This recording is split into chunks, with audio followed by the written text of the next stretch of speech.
بسم اللہ الرحمن الرحیم۔ بخاری شریف کی حدیث نمبر 361۔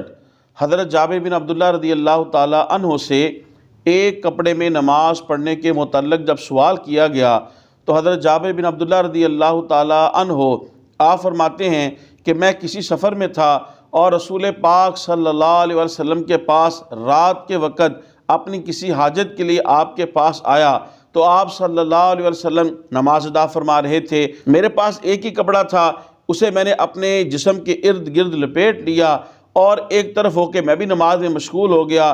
جب رسول اللہ صلی اللہ علیہ وسلم نماز سے فارغ ہوئے تو آپ صلی اللہ علیہ وسلم نے فرمایا، اے جابر تم رات کے وقت کیوں آئے؟ تو میں نے کہا مجھے ایک حاجت تھی۔ آپ صلی اللہ علیہ وسلم نے حضرت جابر بن عبداللہ رضی اللہ تعالیٰ عنہ کی حاجت کو سنا اور پھر فرمایا کہ میں تمہارے اوپر یہ کیسا کپڑا دیکھ رہا ہوں؟ حضرت جابر بن عبداللہ رضی اللہ تعالیٰ عنہ نے عرض کیا، یا رسول اللہ صلی اللہ علیہ وسلم یہ کپڑا تنگ تھا۔ آپ صلی اللہ علیہ وسلم نے فرمایا، اگر کپڑا وسیع ہو تو اس کو اپنے ارد گرد لپیٹ لو، اور اگر کپڑا تنگ ہو تو صرف تہمت ہی باندھ لیا کرو۔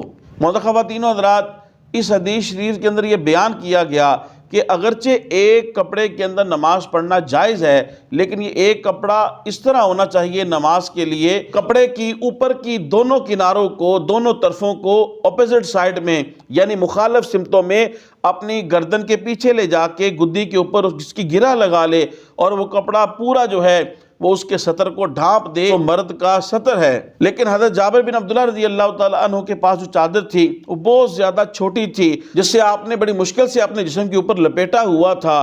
تو جب آپ کی اس تنگی کو رسول پاک صلی اللہ علیہ وسلم نے دیکھا تو آپ صلی اللہ علیہ وسلم نے فرمایا کہ اے جابر اگر تمہارے پاس کپڑا وسیع ہو تو پھر ایسے ہی باندھو کہ جیسے کہ میں نے حکم دیا ہے، یعنی اس کی چادر کی جو طرفیں ہیں، کنارے ہیں، وہ دونوں شولڈر اور کندھوں کے اوپر بھی آ جائیں اور مخالف سمتوں میں باندھو اور گدی کے پیچھے گرہ اس کی لگا دو۔ لیکن اگر کپڑا تنگ ہے اور ایک ہی چادر ہے تو صرف تہمد ہی باندھ لیا کرو۔ تو لہذا وہ حدیث پاک جس کے اندر پیارے نبی صلی اللہ علیہ وسلم نے فرمایا کہ بحالت نماز تمہارے کندھے جو ہے وہ ننگے نہیں ہونے چاہیے، اس کے اوپر کچھ بھی نہ ہو۔ اور اس حدیث پاک کے اندر حضور نے ارشاد فرمایا کہ اگر تمہارے پاس ایک چادر ہے اور وہ تنگ ہے، بہت چھوٹی ہے، یعنی صرف تم اس کے ساتھ تو پھر تہمت باندھ لیا کرو، یعنی صرف اپنا سطر ڈھانپ لیا کرو۔ لہذا یہ اضطراری حالت ہے کہ جس کے پاس صرف ایک ہی کپڑا ہے اور وہ بھی اتنا تنگ ہے کہ صرف اپنی ناف سے لے کے گھٹنے سمیت وہ اپنے سطر کو ڈھانپ سکتا ہے، تو حضور نے ارشاد فرمایا